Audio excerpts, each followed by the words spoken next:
I cut the check, I cut the check, I cut the check. Tell my niggas we up next, so we up next. She shot a text, she shot a text, she shot a text.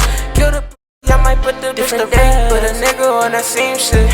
I've been ballin' with my niggas, Kevin Cambridge. Oh, you drippy, but you better tuck your chain quick.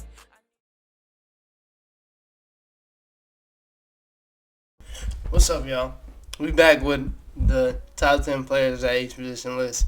Reason why I'm laughing is this is my third time recording this. First time, I messed up the intro completely. Second time, I got literally 10 minutes into the video and looked down and my sound wasn't on, my mic wasn't connected. So I'm a little bit frustrated because I feel like I was on a roll. And now I got to start all over, bro. All over. But yeah, what's up, y'all? We back. This is kind of a hard list, bro. Kind of a hard list. A deeper position than I thought. I wanted to give a lot of people the edge over a lot of people, but it was kind of hard, bro. And then you look at it, bro, most of these players play the four. Like, when it comes down to crunch time minutes, a lot of these players play the four. Like Kevin Durant and Jason Tatum, they play the four when it comes down to crunch time minutes. But they are small forwards. So I was like, bro, I just got to put them on this list. Like, I'm not even going to lie. I'm just going to be honest. The Celtics have two players on this list. It's just how it is, bro. So I don't care, bro. Honorable mentions, Mikal Bridges, bro. I feel like just the player above him, it's just a better scorer. That's it. But other than that, bro, they got the same defense. And they both had a really good playoffs, even though one of them only played one series. But shout out to Mikal. Next, honorable mention is Andrew Wiggins. Shout out to him for kind of rebirthing his career. I love what he did with the Warriors, man. He turned into a consistent 3-and-D wing. I think he shot like 38 from the 3 too, so his 3-point shot definitely got up there, bro, with a higher volume too. So shout out to him. I think going to the Warriors was the best thing that could happen for him. Got a team that will push him. Got a player in Draymond Green that will push him, that won't accept nothing else. And now he's one of the best. Oh, that's kind of a stretch. Now he's one of the best 3-and-D wings in this league, bro. So shout out to Andrew Wiggins, bro. And then last, RJ Barrett. I got to give RJ some props. I think New York basketball is going to be even more fun this year than it was last year. You add 2 more bucket getters to the team, and then you add Kemba in his home state in Madison Square Garden. That crowd's going to be jumping. Hopefully COVID doesn't come back, because I'm starting to hear that it's coming back and it's getting worse. Because I just want fans, bro, consistently, bro. Like, that Atlanta series versus the Knicks was just so fun, bro. And you know Knicks fans, they pack out the house every night. So I just feel like that would be so fun, especially with the pieces they just added. But yeah, RJ had a really good season this year. Stepped up on defense. Shot 40% from the field. From the 3, actually. So shout out to him. I didn't think he could do that. 40%. When I heard them say that in the playoffs, I was like, nah, you lying. Like, I looked at him, he's shooting 41%. I said, what? So to get into this list, at number 10, the player that I said clamped up Julius Randle in the playoffs, DeAndre Hunter. I'm about to sneeze it one more time. Hold on. Give me a second. Alright, thank you. DeAndre Hunter started off the season on fire. 17 points, 5 rebounds, 2 assists, 51 from the field, 36 from the 3. Then he hurt something. I don't know what he hurt. And he took a long break. But came back, stayed afloat, ended the season, averaged 15 points, 4 rebounds, 1.9 assists, 48 from the field, 32 from the line, 3, and 85 from the line. He had a really decent season this year. Arguably their second best player of the season. He showed that he's an amazing 3-and-D defender.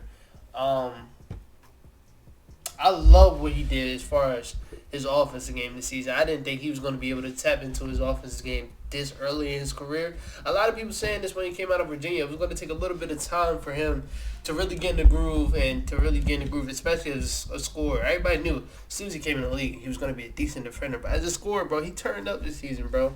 His mid-range game was fun as hell to watch. And he's so tall that it's easy to score over people. It's just easy to score over people for him. So the thing I just want him to do is get a little bit more of a tighter handle to like work on like dribble pull-ups and stuff in the mid-range, bro. He will be so hard to guard. Another tissue guy on his list. Like I said, this is a deep position, bro. I mean, this is a deep position. Michael Porter Jr. at 9 is crazy. It's crazy. One of the most consistent scorers we got in this league, bro. I knew he was consistent, but then when I looked at his numbers, 19.7 rebounds, a really good rebounder, 1 assist, 54 from the field, 44 from the 3, 79 from the line, bro.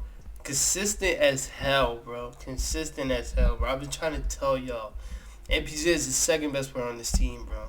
And he got way better on defense. Way better on defense. The thing that I see with the young guys when I be doing my film, when I be watching film and stuff, and especially when I just watch the games in general, guys like MPJ, Zach LaVine, Colin Sexton, players that I watch a lot, on-ball defense not that bad. Their on-ball defense is actually pretty good.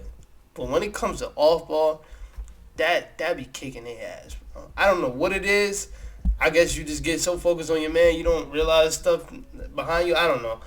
When it comes to off-ball, like Zach LaVine showed it last night in the Olympics, bro. He let off 2 off-ball cuts in a row. I don't know what it is, bro. I don't know, but like on-ball, not that bad. Off-ball, they be getting killed, bro. But yeah, MPJ got way better on defense this season. And with a bigger role, he stepped up. When Jamal Murray came out, he stepped up as the number 2 player on the Nuggets. Even though I already felt like he was the number 2 player on the Nuggets. He stepped up as the number 2 player on the Nuggets, man. He had a really good season to wrap it up. And a really good playoffs, man. He had that one game against the Suns where he took off. But other than that, man, he had a really decent season. I do want to see him get some more on-ball touches because I think it's a lot more to his game. He was getting it a little bit this season, like post touches and stuff. But most of the shots were off-ball because you do want the ball in the MVP's hands literally most of the time. You really do. But other than that, bro, he had a really good season. Next, which seems like it's really low, bro. And this is one of my guys. That's why I didn't want to put him higher because I knew it was going to sound a little bit biased. Brandon Ingram. Brandon Ingram had a really good season, bro. And it kind of went under the radar because you know how the media is. Every time I hear somebody talk about the Pelicans, it's like, oh, we got to get this for Zion. We got to get this for Zion. Like, they don't have another all-star on their team.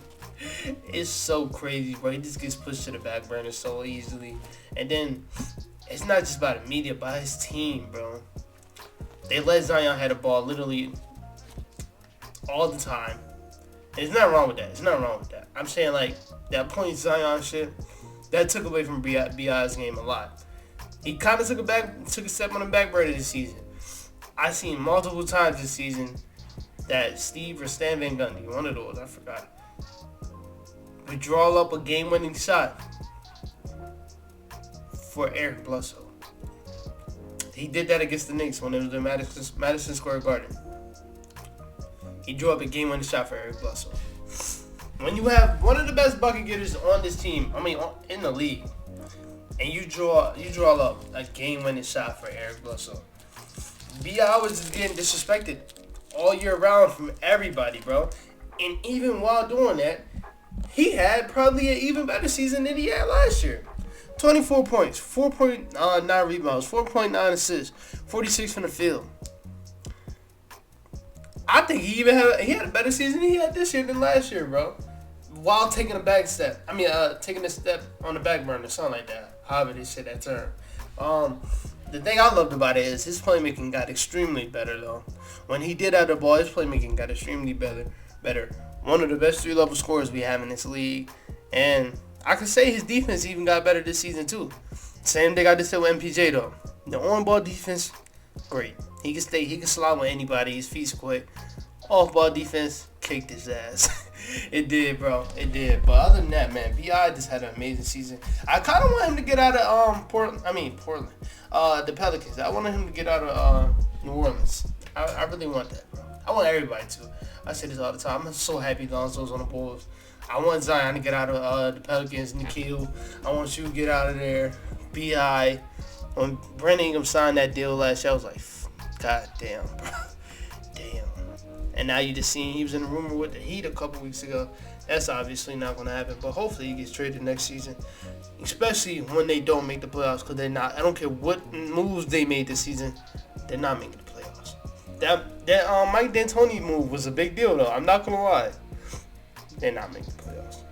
Play in, I don't even know if I can say that. The West got crazy. Number 7, right? Jaylen Brown. I don't know if I said this in this recording or it was the last one that I recorded. I definitely have 2 Celtics players in here. I don't care. It was hard, bro, because normally the lineup is Kemba, Marcus Smart, JB, Jason Tatum, and then whoever they have at the 5. But Kemba missed a lot of the season, so it was Marcus Smart, JB, Tatum, then whoever they had at 4 or 5. So that's why I got 2 Celtics players, because they both played a lot of minutes at the small forward position this season. So I was like, bro, they're both small forwards. So Jaylen Brown, bro, I ain't gonna lie, he turned up this season. I didn't know he was gonna be able to be this good of a scorer that he is right now. 25 point per game score, 6 rebounds a game, 3 assists a game, 48 from the field, 39 from the 3. So a really consistent scorer slash shooter. The thing that I'm seeing a lot is, shout out to my boy Pierre. When you look at 3-and-D wings that don't have a lot of offense coming out the draft, they used to always get compared to Kawhi. Like, if you tap into their offense, he could be Kawhi. They're gonna start saying that about Jaylen Brown now. You're like, if you tap into that offense, he could be Jaylen Brown, because that's just how it is, bro. I didn't think Jaylen Brown would ever get here. I'm not gonna lie, coming out, his offense was good, but it wasn't like what he doing now. Like, his handle's crazy. The way he creates his shot is crazy. I know y'all seen that highlight against Toronto that always shows up when he had the mismatched Kyrie's on, bro. Crazy. No, they was Adidas because he signed to Adidas. Crazy, bro. Crazy. One of the best all-around players, best two-way wings we have in this league. And I just like that he stepped up a lot this season. I don't think people want to have an argument because Tatum is really good, but it's definitely an argument who's the best Celtics player. I think so. Other than that, man, shout out to Jaylen Brown. He showed up this season. All right, so we back at 6, which also seems really low. NBA champion Chris Middleton, bro. 20 points this season, 6 rebounds, 5 assists, which is something that I've seen a lot in the playoffs, bro. His playmaking is way better than I thought it was. 47 from the field, 41 from the 3. Is a person where if he gets to his spots, like I said with B.I., again, I don't know if it was this recording or last one, if he gets to his spots, it's kind of hard to stop. And if he gets his spots, you're just praying that he misses.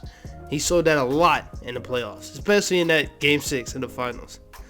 When he got to that little fadeaway corner, to the post, right above the free throw line, off the screen from Giannis, even with D-Book, and I think DeAndre Ayton closed out too, he wasn't missing.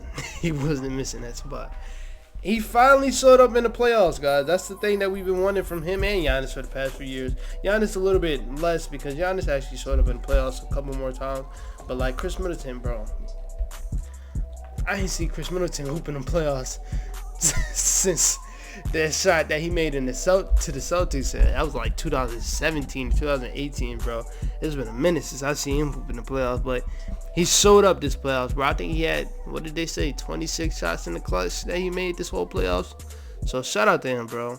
Underrated defender, bro. He had, especially in the finals, bro, he had some really good possessions on D-Book.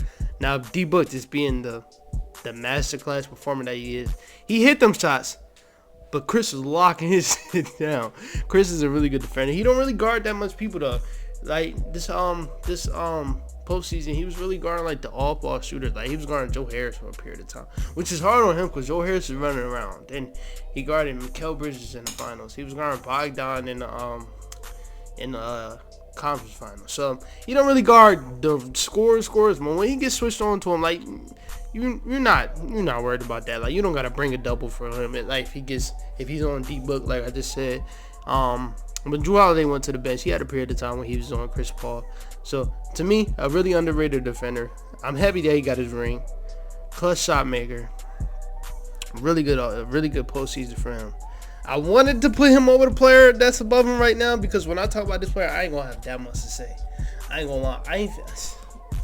Jimmy Butler, bro. I wanted to put Chris Middleton over him, but, like, that's so recency bias. I wouldn't even have, like, an argument for that. But Jimmy Butler, Only thing I can say is playmaking. He had a really good year playmaking. Other than that, you already know what he did. Defense, scoring was okay. 21 points per game is pretty good. 49 from the field. I don't know why I didn't write the rest of his numbers. But yeah, he had a great year playmaking. That stupidly locked in shit that he said before the playoffs was funny as hell, bro. Especially for them to get swept and for him to drop 60 points in 4 games. That was funny. That was hilarious. But yeah, I ain't gonna lie, that's all I really gotta say about Jimmy Butler. Y'all know who Jimmy Butler is, man. That's all I gotta say about him. Number 5, top 5 small forward. That's it. That's what I could say. Top 5 small forward. Number 4, another Celtics player, Jason Tatum. I can't wait till I do my top 50 list because I got a player that's over Jason Tatum that I feel like y'all gonna be, oh, recency bias. No, it's not. But yeah, Jason Tatum, bro, amazing season though.